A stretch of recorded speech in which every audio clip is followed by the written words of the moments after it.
연말기도 주일 다섯째 날, 또 거룩한 안식일 허락하신 하나님께 감사합니다. 또한 추운 날씨에도 이 기쁘고 행복한 안식일을 기억하시어 이 자리에 참석하신 성도님들 진심으로 환영합니다.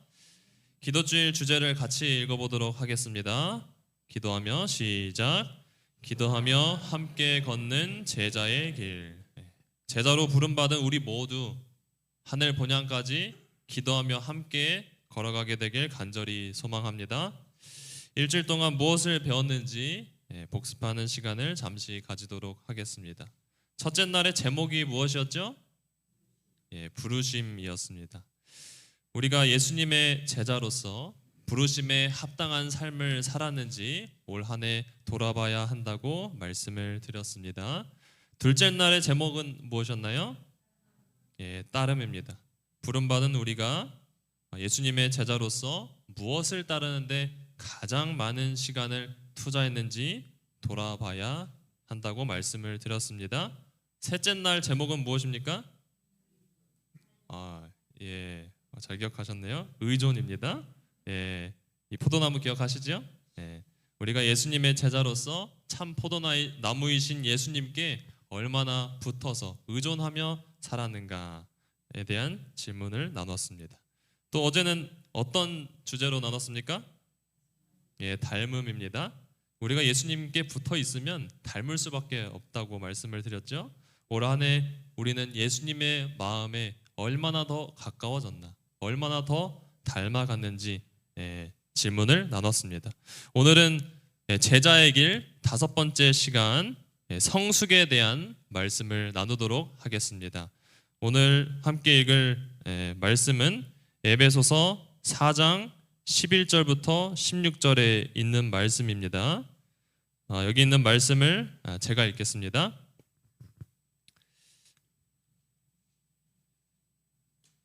그가 어떤 사람은 사도로, 어떤 사람은 선지자로, 어떤 사람은 복음 전하는 자로, 어떤 사람은 목사와 교사로 삼으셨으니 이는 성도를 온전하게 하여 봉사의 일을 하게 하며 그리스도의 몸을 세우려 하심이라.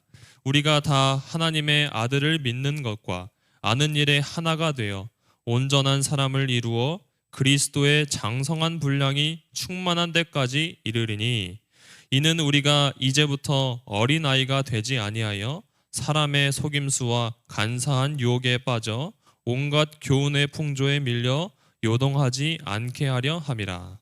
오직 사랑 안에서 참된 것을 하여 범사에 그에게까지 자랄지라. 그는 머리니 곧 그리스도라. 그에게서 온 몸이 각 마디를 통하여 도움을 받음으로 연결되고 결합되어 각 지체의 분량대로 역사하여 그 몸을 자라게 하며 사랑 안에서 스스로 세우느니라. 아멘. 요즘 키덜트 문화라는 것이 유행처럼 번지고 있습니다. 키덜트라는 단어 들어보셨나요? 어린이의 키드 그리고 어른의 어덜트를 합친 단어가 키덜트입니다. 한국말로 하면 뭘까요? 어른입니다. 어른이. 어른이. 어린이가 아니고요. 뭐요? 어른이. 어린이들이 좋아하는 게 뭐죠? 장난감이죠. 장난감 인형이죠. 어린이들이 좋아하는 장난감을 누가 가지고 놀아요? 이제 어른들이 가지고 놉니다. 이 30대, 40대, 20대, 50대 가릴 것 없이 어른들이 장난감, 레고, 인형, 피규어를 삽니다. 싼 거는 10,000원짜리부터 수십만 원, 수백만 원, 수천만 원까지짜리 이렇게 비싼 인형들이 있습니다.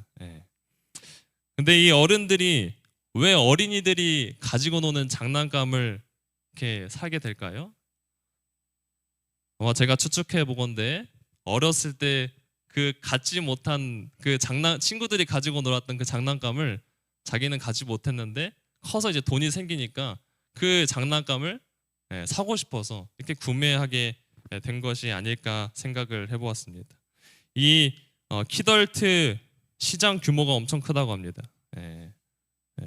이거는 이제 캐릭터 시장 규모인데요. 12조에 달한다고 하죠. 그리고 여기 키덜트 관련 인식 조사를 한 것을 보니까 자녀나 조카 장난감을 갖고 싶었던 적이 있습니까? 직장인들한테 물었다고 합니다. 요즘 예, 자녀나 조카 장난감을 갖고 싶었다고 생각했던 사람이 50%입니다. 참 재밌죠? 절반이나 됩니다. 여기 왼쪽에 보이시는 이 원더우먼 한정판 피규어가 판매가가 무려 250만 원입니다. 근데 이거를 다시 되팔면 60%더 비싸게 400만 원으로 팔 수 있다고 합니다. 그래서 이걸로 이제 장사를 하는 사람들이 있어요. 또 옆에 있는 바비 인형은 20만 원짜리인데 750%가 뛰었습니다. 그래서 170만 원에 팔 수 있어요. 그냥 괜찮죠? 옆에 있는 이 곰돌이 인형은 89만 원인데 210만 원에 또 팔 수 있다고 합니다. 만약에 내 사랑하는 남편이나 아내가 이런 키덜트 문화에 빠져가지고 월급 받아온 걸 다 여기다 쓰면 어떻게 말하시겠습니까? 아이고 정신 좀 차리세요 이러지 않겠습니까? 왜 거기다 돈을 쓰냐고 면박을 줄 것 같습니다. 아마 어른들의 마음속에 늘 어린이의 마음이 남아있는지도 모르겠습니다. 그래서 이런 어른이들을 위한 책들이 요즘 시중에 많이 팔립니다. 여기 있는 책 제목을 보니까 어른들 안에는 누가 산다고요? 아이가 산대. 그리고 옆에 있는 책은 어른이 처음이라서 그래. 어른들을 위한 이 심리학 도서들이 많이 팔리고 또 쏟아져 나오고 있다고 합니다. 그리고 요즘에는 어린이날이 아니라 무슨 날이 있다고 그래요? 오늘은 즐거운 어른이날. 그리고 애저씨, 어른이 유치원도 있다고 합니다. 그리고 참 잘했어요가 아니라 참 잘 컸어요. 나이가 들어도 여전히 칭찬받고 싶은 마음, 인정받고 싶은 마음은 어른들에게 늘 있는 것 같습니다. 제가 구글링을 하다 보니까 성숙하지 않은 어른들의 특징 10가지가 이렇게 요약이 되어 있더라고요.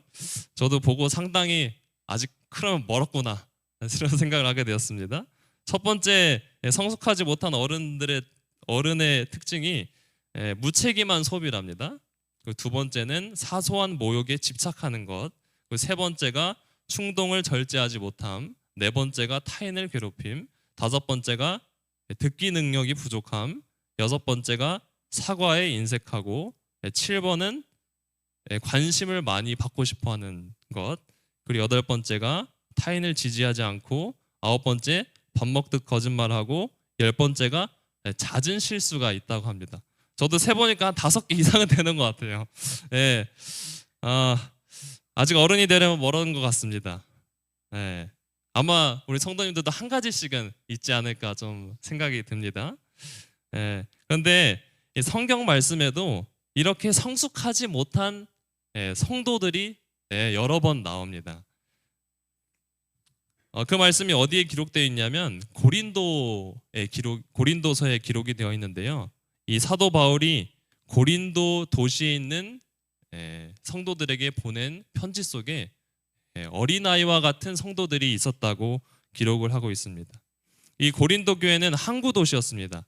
마치 부산과 같이 무역량이 많고 돈이 넘쳐나는 그런 세속적인 도시였는데요. 이 사도 바울이 고린도 교회에서 정말 애를 쓰면서 이 성도들을 애정으로 길러냈습니다. 양육하고 길러냈는데 이 사람들이 바울이 떠나가자 어떻게 됐어요? 아직도 어린아이들처럼 서로 싸우고 다투는 소식을 듣게 되어서 이 사도 바울이 고린도 교회를 사랑하는 마음으로 편지를 써서 보냅니다.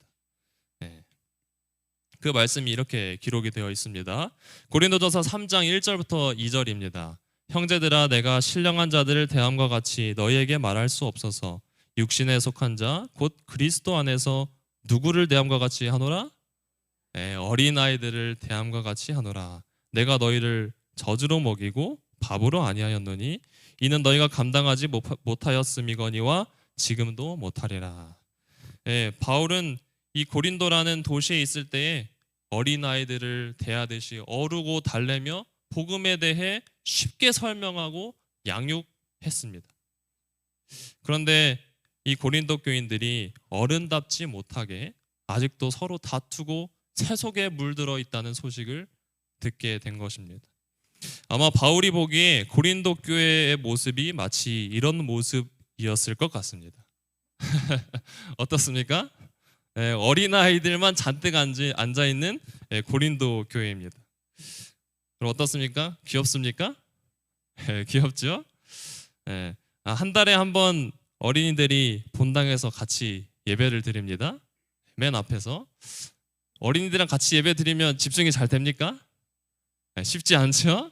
어린이들 물 마시러 갈래요? 막 이렇게 막 하면서 왔다 갔다 하고, 우리 교사들이 앞에서 이 친구들을 가만히 이렇게 집중시키나 정말 쉽지가 않은데요. 그렇게 어린이들이 돌아다녀도 근데 성도님들은 별 말을 안 하십니다. 왜 그렇죠? 어린 애들이니까. 아이들은 원래 그렇지 않습니까? 밥 달라고 떼쓰고 안아달라고 떼쓰고 여기저기서 울고 불고 하는 것이 어린 아이들입니다. 자기의 욕구가 충족되지 않으면 울고, 채워지면 울음을 그치는 게 어린이입니다. 이 고린도 교회 말씀을 보면서 우리 모두 신앙의 연수가 다 다르지 않습니까? 누구는 초신자일 테고, 누구는 태어날 때부터 교회를 다니고, 뭐 직분을 맡았고, 정말 신앙의 연수가 다 다릅니다. 그러나 우리가 교회를 얼마나 다닌 것, 그것이 중요한 것이 아니라 주님의 제자로서 우리가 꼭 해봐야 할 질문이 있습니다. 그것은 바로 올 한 해 나는 주님 안에서 얼마나 성숙해졌는가라는 질문입니다. 매해를 거듭할수록 나는 주님을 닮아가며 성숙해지고 있는가? 이것이 우리가 꼭 해봐야 할 질문입니다. 예수님의 제자가 총 몇 명이었죠? 12명이었는데요. 어제 12제자 중에 한 제자에 대해서 살펴보았습니다. 사랑받는 제자라고 불리던 그 제자가 누구였죠? 사도 요한이었습니다. 사도 요한은 예수님이 가시는 곳이라면 어디든지 따라간 제자였습니다. 그곳이 오병이어의 기적을 베푸시던 그런 놀라운 장면이 벌어지는 곳이든, 예수님이 눈물을 흘리며 처절하게 기도하던 겟세마네 동산이든, 예수님이 그 제사장들에게 뺨을 맞고 고통당할 때 그 빌라도의 법정까지 요한은 쫓아갔습니다. 그리고 십자가에 달리시는 그 자리까지 쫓아갔습니다. 그리고 예수님의 무덤이 비어있다는 소식을 듣게 되었을 때 그 자리에도 가장 먼저 달려간 제자가 사도 요한이었습니다. 이 요한이 예수님이 어디를 가시든 쫓아갔던 것처럼 우리도 어떻게 해야 된다고요? 우리도 거기까지 가야 됩니다. 오병이어의 기적이 베풀어지는 곳만 아니라 예수님이 십자가에 달리신 곳, 예수님의 무덤이 있는 곳까지 우리가 가야 한다라고 말씀을 드렸습니다. 이 요한도 원래는 어린아이 같은 제자였습니다. 그래서 어제 이 글을 나눴었죠. 한번 같이 읽어볼까요? 요한이 어떠한 사람이었는지 천성적으로 시작. 전성적으로 그는 심각한 결점들을 가지고 있었다. 그는 교만하고 주제넘고 명예에 대한 야망을 가졌을 뿐 아니라 성급하였고 해를 받을 때에 분개하였다. 그와 그의 형제는 우레의 아들이라 불리웠다. 악한 성질, 복수하고자 하는 욕망, 비평하는 정신이 사랑하는 제자 속에 있는 전부였다. 이렇게 마음속에 악한 욕망이 가득한 이 제자였지만, 이 어른이 요한, 키덜트 요한은 늘 주님께 꼭 달라붙어 있었습니다.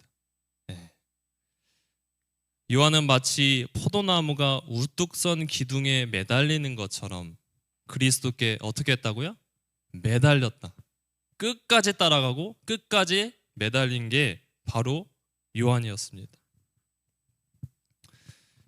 그리고 사도행적 545페이지에 보면 요한은 존경하고 사랑하는 마음으로 그리스도와 같이 될 때까지 구주를 어떻게 했다고요? 바라보았다. 그분과의 교제가 그의 유일한 소망이 되었다. 그래서 그의 품성은 주님의 품성을 반사하게 되었다라는 글을 나누게 되었습니다. 요한이 이렇게 우레의 아들에서 사랑의 사도로 변화되고 성숙하게 될 수 있었던 이유는 예수님께 끈질기게 매달렸기 때문이었습니다. 그리스도와 가까이 교제한 세월 동안 요한은 자주 구주에게서 뭐와 뭐를 받았다고요? 경고와 주의를 아주 많이 받았습니다. 그런데 이 경고와 주의를 그냥 지나치고 나 더 이상 제자 안 할래 이렇게 얘기한 것이 아니라 요한은 이 경고와 주의를 어떻게 했다고요? 견책들을 받아들였다. 거룩하신 분의 품성이 그에게 나타났을 때 요한은 자신의 부족을 깨닫고 그러한 계시로 인해서 요한은 겸손해졌다고 말씀을 드렸습니다. 어제 우리가 배운 아주 중요한 사실이 한 가지 있습니다. 진정한 그리스도의 제자라면 오직 누구와만 비교를 해야 된다고 말씀드렸죠? 오직 예수님과만 비교를 해야 된다고 말씀을 드렸습니다. 제가 군대에서 방황을 끝내고 선교사에 지원을 하게 되었습니다. 그때 군대에서 정말 군인 정신으로 살다가 이렇게 전역을 하고 바로 선교사를 갔거든요. 한 달도 안 돼서. 그러니까 열심히 완전 넘쳐나는 거예요. 선교사라, 난 선교사다, 하나님이 부르신 선교사다라는 과도한 열심을 가지고 선교사 생활을 엄청 열심히 했어요. 거기서는 새벽 4시에 깨웁니다. 새벽 4시에 깨워서 새벽 4시 반에 어떤 그 텐트 가지보라고 하는 곳에 모여서 30분간 기도를 하고 5시에 말씀을 들으러 갑니다. 근데 저는 군인 정신으로 가장 먼저 일찍 일어나고 가장 먼저 그 자리에 가는 사람이 저였습니다. 남들보다 더 부지런하게 더 앞장서서 그렇게 열심으로 선교사 생활을 했어요. 그렇게 하다 보니까 누가 보입니까 이제? 예수님이 안 보이고 나보다 못한 선교사들이 보이더라고요. 아니 저 선교사를 하러 온 친구들이 왜 이렇게 게으른 거야? 다 늦게 와. 예수님이 보이는 게 아니라 그 다른 선교사들이 보이는 것입니다. 선교사들이 왜 늦지? 시간 약속을 지키질 못하네. 이것밖에 못하나? 마음속으로 늘 우쭐해하며 그들과 비교하면서 자아가 점점 부풀려지기 시작을 했습니다. 늘 남과 비교하면서 스스로 꽤나 괜찮은 선교사라고 생각을 했습니다. 그랬던 저에게 어제 읽은 말씀을 예수님께서 보여주셨습니다. 이언의 신의 글을 읽다 보니까 이런 글이 있습니다. 빨간색 글씨를 한번 같이 읽어볼까요? 시작. 갈바리의 십자가를 자주 쳐다보는 사람은 자기의 죄 때문에 구주께서 그곳에 달리셨음을 생각하고 그의 죄악의 정도를 다른 사람들의 것과 비교해서 헤아려 보고자 하지 않을 것이다. 저는 1년 동안 정말 군인 정신으로 누구보다 열심히 선교사 생활을 했다고 자부할 수 있습니다. 하루에 이 예언의 신을 3장 이상씩 읽고 성경책도 엄청 열심히 읽었습니다. 매일 새벽 4시 반에 일어나서 기도하고 말씀 생활하고. 그런데 같이 선교를 한 이 친구들을 보니까 너무 못하는 거예요. 그래서 마음속으로 늘 그들을 정죄했습니다. 왜 이것밖에 못하나? 영혼을 구하러 왔는데 왜 이렇게 게으르나? 그런 마음을 가지면서 1년 동안 선교사 생활을 한 거예요. 그러면서 하나님께서 이 말씀을 보여주시더라고요. 너가 비교할 대상은 누구다? 오직 예수님이다. 갈바리의 십자가를 쳐다봐야 한다. 이렇게 가르쳐 주셨습니다. 진정한 예수님의 제자가 되기를 원하는 사람이라면 누구를 봐야 한다고요? 예수님을 봐야 합니다. 우리는 다른 사람 볼 필요가 없습니다. 오직 십자가에만 우리의 눈을 고정시키길 간절히 소망합니다. 그때야 우리의 마음이 평안을 얻고 남을 비방하고 헐뜯는 일을 멈추게 됩니다. 진정한 자유가 생기게 됩니다. 우리 모두 그러한 제자가 되길 간절히 소망합니다. 요한은 매일매일 그는 자신의 난폭한 정신과 대조가 되는 예수의 친절과 관용을 보았고 그분의 겸손과 인내의 교훈을 들었다. 날마다 그의 마음은 그리스도께 이끌렸고 마침내 같이 읽겠습니다. 시작. 그는 주님에 대한 사랑 가운데서 자신을 잊어버렸다. 이것이 우리가 추구해야 할 제자의 목적지입니다. 우리는 예수님에 대한 사랑으로 너무 빠져서 자신을 잃어버릴 지경까지 돼야 되는 것입니다. 그러나 아직 멀었습니다. 정말 쉽지 않은 일이죠. 그러나 우리 모두 이 목표를 가지고 더욱 성숙해지는 제자들이 되길 간절히 소망합니다. 결국 이 우레의 아들 요한은 주님에 대한 사랑 가운데서 자신을 잊어버리고 사랑의 사도라고 불리게 됩니다. 한편 이런 요한과는 정반대의 길을 간 사람이 있었습니다. 12제자 중에 가장 많은 교육을 받고 재무를 담당하던 제자가 있었습니다. 그 제자가 누구였죠? 가룟 유다라고 하는 사람입니다. 기록에 따르면 이 유다는 풍채가 아주 당당했다고 합니다. 아마 골격이 대단하고 장군감이었나 봐요. 그리고 통찰력 있는 두뇌와 아주 뛰어난 행정 능력을 가진 사람이었고 가장 많은 교육을 받은 사람이라고 했습니다. 그 영감의 글의 기록을 보면 그 예수님의 다른 제자들이 가룟 유다를 무조건 제자가 돼야 된다고 추천을 했다고 합니다. 이분이 예수님의 제자가 돼야 됩니다. 이 사람은 가장 교육도 많이 받고 우리 중에 가장 잘생기고 똑똑한 사람입니다. 하면서 가룟 유다를 추천했습니다.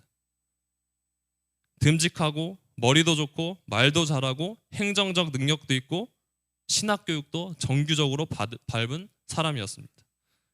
누가 봐도 이 사람이 예수님의 옆에서 2인자의 역할을 할 그런 사람이었습니다. 그런데 영감의 글의 평가는 유다에 대한 평가는 이러했습니다. 그는 경건의 모양만을 소유하였다. 경건의 능력은 없고 경건의 모양만을 소유했다. 마음을 겸비하게 하거나 그의 죄를 어떻게 하지 않았다고요? 고백하지 않았다. 그의 양심을 범하여 유혹에 굴복하고 그의 악한 습관을 더욱 굳게 하였다. 하늘의 지혜를 얻기 위하여 스스로 자신의 이상을 버릴 수 없었다. 빛 가운데 행하는 대신 그는 어디에 행하기를 선택했다?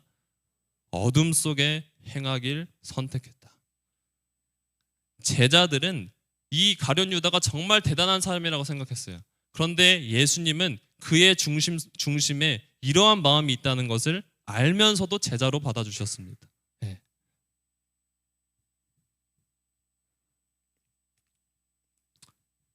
근데 이제 예수님께서 십자가에 달리시기 바로 전날 밤에 한 이름 없는 다락방에서 오직 12제자와 함께 유월절을 보내려고 하셨습니다. 그때 이 유대의 문화 중에서는 어떤 문화가 있다고 그랬죠? 발을 씻겨주는 문화가 있지 않았습니까? 근데 이 제자들이 예수님의 마지막 날 밤인데 서로 뭘 하고 있었다고 그랬어요? 서로 다투고 있었습니다. 이제 내일이면 예수님이 왕이 되실 건데 내가 2인자가 될까 3인자가 될까 서로 다투고 있었습니다. 그러면서 이제 종이 해야 할 발 닦는 일을 해야 되는데 그 안에는 종이 없었어요. 누구도 자기가 종이라고 생각하지 않았어요. 그때 예수님께서 어떻게 하십니까? 겉옷을 벗으시고 수건을 허리에 두르신 다음에 누구의 발을 먼저 씻겼을까요?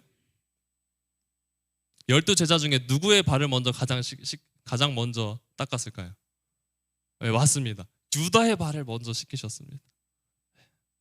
이미 예수님께서는 이 유다가 제사장과 내통하고 예수님을 팔 것이라는 걸 알았습니다. 그런데도 우리 구주께서는 이 유다의 발을 가장 먼저 닦으셨습니다. 예수님은 유다를 구원하시기 위해서 그의 마음을 계속해서 두드렸습니다. 이 시대에서만 기록을 보니까 정말 눈물 나는 장면이 기록이 되어 있습니다. 예수께서는 유다의 영혼을 어떻게 했다고요? 갈망하셨다. 나는 너를 진심으로 살리기 원한다. 그분의 마음은 어찌 내가 너를 버릴 수 있을까 하고 부르짖고 있었다. 그 사랑의 강권하는 능력을 유다는 느꼈습니다. 와, 예수님이 정말 나를 이렇게 사랑하시는구나. 내가 당장 그 예수님 판다고 하는 거 물려야겠다. 회개하고자 하는 마음이 들었어요.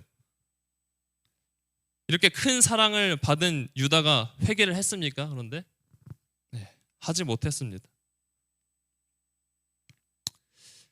그러나 유다는 자신을 낮추려고 하지 않았다. 잠시 동안 사라졌던 옛 충동이 다시 그를 지배하였다. 유다는 이제 제자들의 발을 씻기시는 그리스도의 행동을 보고 뭐가 됐어요? 성이 났다. 예수님의 사랑이 밀물처럼 밀려왔습니다. 주님이 더럽혀진 유다의 발을 씻기고 수건으로 닦을 때 유다의 마음은 회개하고 싶은 마음이 너무 들었어요. 그런데 오랫동안 그의 마음속에 품고 있었던 그 죄악들이 다시 드러납니다. 사랑이 몰려온 만큼 그 죄악이 더 나오게 됩니다. 예수님의 행동을 보고 유다는 어떤 마음이 들었다고요? 성이 났습니다. 아니, 내일이면 왕이 되실 분이 지금 비천한 사람들의 발을 닦으시네? 유다는 이런 예수님을 보고 주님을 팔기로 결심을 하게 됩니다. 왕이라면 종의 발을 닦아서는 안 되는데 왜 종들의 발을 닦고 있지? 마음속에 분노가 일어나게 됩니다. 그는 악한 욕망, 탐욕, 복수심이 가득 찬 감정, 음침하고 음울한 생각 등을 품고 있다가 마침내 사단에 완전히 장악되었다. 정말 안타까운 일이죠. 주님은 오늘도 유다를 사랑하신 그 위대한 사랑으로 우리에게 간절히 호소하고 계십니다. 우리 마음속에 이런 악한 것들이 있다면 바로 내려버리고 이 모든 것을 포기하고 예수님을 바라보라고 말씀을 하십니다. 그렇지 않으면 이 생각들이 우리를 압도해서 우리는 마침내 완전히 사단에게 장악될 수 있다고 예수님께서 말씀을 하십니다. 위대한 농부이신 하나님께서 오늘도 우리의 마음을 어떻게 하시려고 하십니까? 가지치게 하시려고 하십니다. 우리의 마음속에 있는 죄악들을 자르려고 하십니다. 때로는 간절한 호소로, 때로는 인생의 고난까지도 허락하십니다. 그러나 그 시련도 주님의 사랑임을 기억하시길 간절히 소망합니다. 마음의 헛된 욕망, 탐욕, 복수심, 음침하고 우울한 생각을 주님께 맡겨드리길 간절히 소망합니다.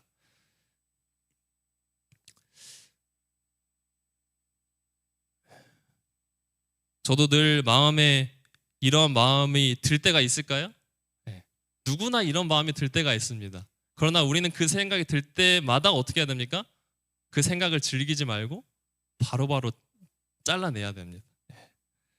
불평과 불만, 비난하고자 하는 마음, 그러나 그런 마음들을 예수 그리스도를 바라보면서 모두 잘라내길 간절히 소망합니다. 철저히 주님의 손에 맡기시는 기도줄이 되길 소망합니다. 요한과 유다는 그리스도를 따른다고 공개적으로 말하는 자들을 대표한다. 이 두 제자는 모두 거룩한 모본을 연구하고 따를 수 있는 동일한 기회를 가졌었다. 두 사람은 그리스도와 친밀히 교제하고 그분의 가르치심을 들을 특권을 받았다. 각자는 심한 품성의 결점을 가졌고 품성을 변화시키는 하나님의 은혜에 접근할 수 있었다. 그러나 요한은 겸손히 예수를 배운 반면에 유다는 자신이 말씀을 행하는 사람이 아니요 듣기만 하는 자임을 나타내었다. 요한은 날마다 자신에 대하여 죽고 죄를 극복함으로 진리를 통하여 성화되었으나 유다는 변화시키는 은혜의 능력을 거절하고 이기적 욕망을 품음으로 사단의 노예가 되었다. 이 얼마나 슬픈 말씀입니까? 우리는 전자가 되어야 될 것입니다. 겸손히 예수를 배우고 날마다 자신에 대하여 죽고 죄를 극복함으로 진리를 통하여 성화되는 사랑의 제자들이 되길 간절히 소망합니다. 그가 어떤 사람은 사도로, 어떤 사람은 선지자로, 어떤 사람은 복음 전하는 자로, 어떤 사람은 목사와 교사로 삼으셨으니 이는 성도를 어떻게 하려고요? 온전하게 하려, 성숙하게 하려, 봉사일을 하게 하며 그리스도의 몸을 세우려 하심이라. 성도 여러분, 기억하시길 바랍니다. 하나님께서 우리에게 직분을 맡기신 이유는 우리의 몸과 마음이 성숙해지길 원하시기 때문입니다. 온전하게 성숙하여 예수님의 몸을 세우는 것, 복음 사업을 감당하는 교회를 세우시기 위해서 우리에게 이러한 직분을 맡기셨다는 것을 기억하시길 바랍니다. 우리가 다 하나님의 아들을 믿는 것과 아는 일에 하나가 되어 온전한 사람을 이루어 그리스도의 장성한 분량이 충만한 데까지 이르리니, 우리의 목표는 뭐가 되어야 된다고요? 예수 그리스도, 그분의 품성을 담는 것입니다. 이는 우리가 이제부터 어린아이가 되지 아니하여 사람의 속임수와 간사한 유혹에 빠져 온갖 교훈의 풍조에 밀려 요동하지 않게 하려 함이라. 어린 아이가 늘 하는 일이 있습니다. 떼쓰고 울고 볼일을 보죠. 예수님께서 우리를 부르신 이유는 어린아이가 되지 않고 점점 더 성숙하여 주님을 닮아가는 것입니다. 우리는 그리고 늘 누구를 바라봐야 됩니까? 교회의 머리이신 예수님을 바라봐야 합니다. 15절입니다. 오직 사랑 안에서 참된 것을 하며 범사에 그에게까지 자랄지라. 그는 머리니 곧 그리스도라. 그에게서 온 몸이 각 마디를 통하여 도움을 받음으로 연결되고 결합되어 각 지체의 분량대로 역사하여 그 몸을 자라게 하며 사랑 안에서 스스로 세우느니라. 우리는 예수님의 몸된 교회가 맞습니까? 우리 성도님들 한 분 한 분은 예수님의 몸된 교회를 구성하고 있는 지체들입니다. 누군가는 팔의 역할을, 누군가는 발의 역할을, 누군가는 눈의 역할을 하며 직분을 맡고 있는 것입니다. 이렇게 한 지체가 된 우리는 머리이신 예수님의 말씀을 보며 예수님을 바라보며 이 교회를 세워나가야 한다는 것을 꼭 기억하시길 바랍니다. 여기 이 사진이 보이시죠? 예수님이 머리이시고 우리는 그 몸 안에 있는 예수님의 제자들입니다. 이 사과를 깎다가 손을 베이면 어떻게 해야 됩니까? 정말 손가락 하나지만 내 온몸이 다 아프지 않습니까?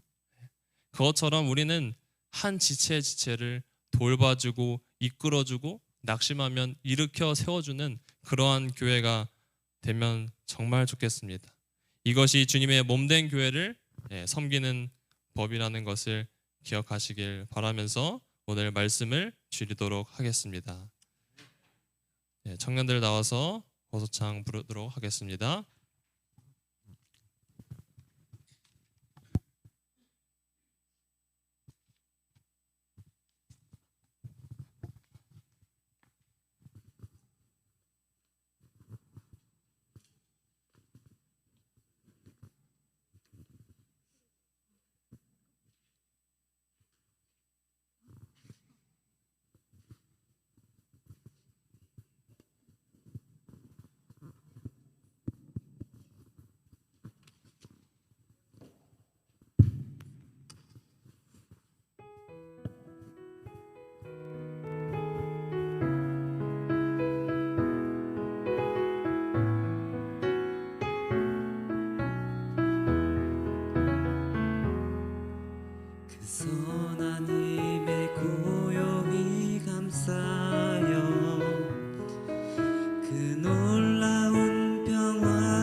주여 우릴 외면치 마시고 약속의 구원을 이루소서. 그 선한 힘이 우릴 감싸시니 믿음으로 일어나길 기대하네. 주 언제나 우리와 함께 계셔 하루 또 하루가 늘 새로워. 주께서 밝히신 작은 촛불이 어둠을 헤치고 타오르네. 그 빛에 우리 모두 하나 되어 온 누리에 비추게 하소서. 그 선한 힘이 우릴 감싸시니 믿음으로 일어나길 기대하네. 주 언제나 우리와 함께 계셔 하루 또 하루가 늘 새로워. 이 고요함이 깊이 번져갈 때 저 가슴 벅찬 노래 들리네. 다시 하나가 되게 이끄소서. 당신의 빛이 빛나는 이 밤 그 선한 힘이 우릴 감싸시니 믿음으로 일어나길 기대하네. 주 언제나